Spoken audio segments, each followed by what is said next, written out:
Ya, assalamualaikum warahmatullahi wabarakatuh. Selamat pagi, Bapak Ibu sekalian. Puji syukur hari ini kita bisa bertemu kembali dan bertatap muka atau bertatap maya di virtual Zoom meeting, uh, di mana pada pembahasan kali ini kita akan coba mengurai tentang strategi pembelajaran dan motivasi belajar peserta didik, dan kita coba akan mengurai uh, bagaimana urgensi motivasi terhadap pembelajaran peserta didik dan pencapaian-pencapaian dari hasil pembelajaran yang dilakukan oleh Bapak Ibu sekalian di persekolahan. Baiklah, terkadang kita sering mendengar berbagai istilah dalam proses pembelajaran, baik itu model, pendekatan, dan metode, serta strategi yang kemudian akan dibahas di slide berikutnya. Mengenai model, kita mengenal model itu sebagai suatu bentuk pembelajaran ya yang direncanakan dari awal. Nah, sampai dengan akhir pertemuan. Jadi sebagai seorang pendidik kita merencanakan proses pembelajaran seperti apa yang akan dilakukan gitu. Kita merencanakan dalam sebuah silabus, kemudian diturunkan ke dalam RPP agar kemudian proses pembelajaran ini bisa terarah gitu. Yang selanjutnya adalah pendekatan. Kita kenal pendekatan ini satu konsep dasar atau konsep teoritikal apa yang bisa kita uh, pegang dalam proses pembelajaran tersebut gitu. Sebagai contoh, kita akan menggunakan pendekatan pembelajaran transformatif, yang mana kita akan membangun transformasi dan konstruksi peserta didik, konstruksi pemikiran, dan konstruksi kreativitas dari peserta didik tersebut. Nah, itu sebagai satu pendekatan. Kemudian diturunkan ke dalam satu metode. Nah, di mana metode ini sudah lebih mengerucut. Uh, Metode disebut juga sebagai satu prosedur kita menyampaikan atau eksplorasi kita menyampaikan materi dari pembelajaran yang akan kita lakukan terhadap peserta didik. Sebagai contoh, kita akan menggunakan metode ceramah, metode presentasi, metode diskusi, metode project based learning, metode case based method, dan lain sebagainya. Nah, ini sebagai turunan dari model dan pendekatan yang sudah kita rencanakan sebelumnya, agar kemudian kita juga memikirkan bagaimana strategi pembelajaran.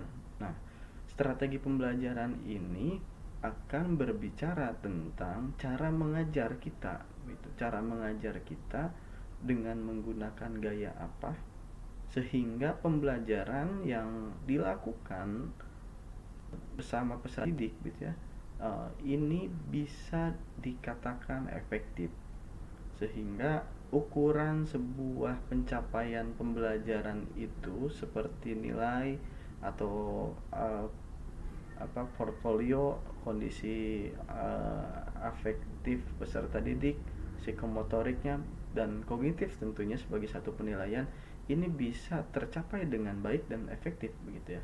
Nah, ini pentingnya sebuah strategi. Bagaimana kita cara mengajarkan materi yang uh, kita susun sebelumnya sehingga sampai terhadap peserta didik gitu.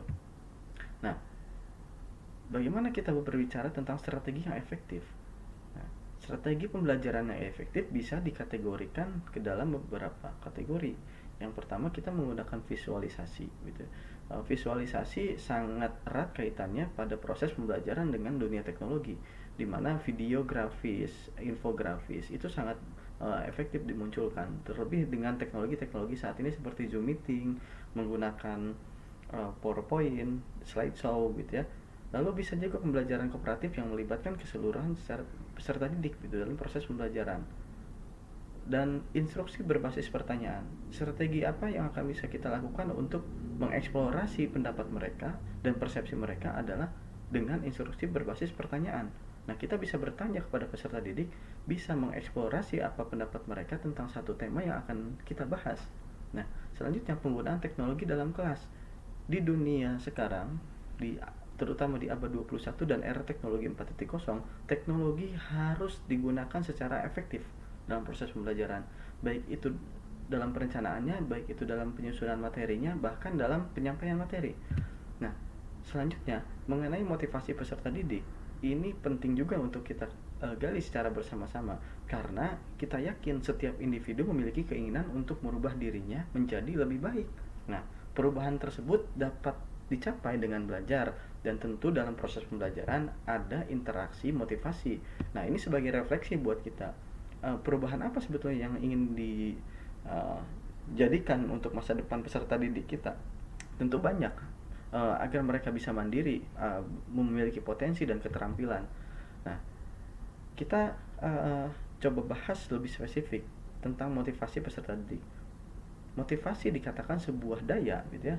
Daya itu kekuatan. Nah, ketika ingin ada kekuatan, tentu harus ada upaya yang mendorong seseorang untuk melakukan sesuatu. Itu dikatakan sebagai sebuah motivasi. Nah, motivasi dalam beberapa teori dikatakan sebagai kekuatan yang memberikan energi. Ketika dimotivasi oleh seseorang atau ketika kita memiliki motivasi, ada energi, ada semangat dan spirit yang bagus untuk mengikuti pembelajaran. Dalam hal ini tujuan kita dalam motivasi tersebut, kita bisa mencapai pembelajaran yang maksimal dan optimal, gitu ya. Ini satu lagi ada pendapat dari Egan pada tahun 2004 mengatakan motivasi sebagai suatu kekuatan yang memberi energi, dorongan, dan mengarahkan perilaku ke tujuan. Nah, impact-nya dari motivasi itu dalam proses pembelajaran, siswa akan memahami topik-topik, apakah mereka menemukan topik secara intrinsik dan menarik, gitu ya, serta mereka akan tetap mempertahankan usahanya dengan keyakinan bahwa pemahaman akan memberikan hasil yang bernilai dan bermanfaat. Nah, sedangkan motivasi terbagi dua, ekstrinsik dan intrinsik, gitu ya. Motivasi intrinsik ini biasanya diklasifikasikan sebagai motivasi yang ada di dalam diri kita sendiri, gitu ya, diri peserta didik, seperti keinginan untuk meningkatkan keterampilan, mewujudkan pribadi yang mandiri, pengembangan karir, ketahanan ekonomi, ketahanan keluarga, itu hadir dari dalam diri sendiri. Sedangkan mohon maaf, tadi terbalik. Motivasi ekstrinsik yang tadi saya katakan. Sekarang motivasi intrinsik. Nah, motivasi intrinsik itu dikatakan sebuah fantasi, gitu ya, yang ada di dalam diri kita, di dalam benak kita untuk mencapai satu tujuan, gitu ya. Jadi kita menginginkan satu kesenangan, gitu. Satu kesenangan. Nah, itu hadir pada saat proses pembelajaran, dan ketika kita merasa senang dan ingin menjadi manusia yang berbahagia, itu menjadi bagian motivasi intrinsik. Kemudian rasa ingin tahu, rasa puas, nah, itu menjadi bagian motivasi. Peserta didik hadir ke dalam kelas lalu mereka menjadi puas, itu bagian dari motivasi yang didapatkan dari mereka diri sendiri. Nah, dorongan yang terjadi pada seseorang untuk melakukan sesuatu karena lingkungan itu disebut sebagai motivasi ekstrinsik, seperti lingkungan pertemanan, guru, keluarga, lingkungan sarana dan pendidikan, dan sifat reward, gitu ya, dari seorang guru. Jadi kondisi eksternal ini mendorong peserta didik untuk terbangun spiritnya menjadi pembelajar yang utuh, gitu. Nah, di sini kita bisa melihat guru dan keluarga ini sebagai social support dalam motivasi ekstrinsik. Nah, motivasi juga tidak harus selalu memberi materi, gitu ya. Bisa jadi dari reward, pujian, perhatian, senyuman, feedback, surat positif, dan penghargaan. Nah, ini motivasi menurut teori behavior, yang diyakini bahwa ada stimulus dan respon. Nah, demikian pembahasan dari saya mengenai strategi pembelajaran dan motivasi untuk peserta didik, agar kemudian kita bisa membangun itu secara bersama-sama. Terima kasih. Wassalamualaikum warahmatullahi wabarakatuh.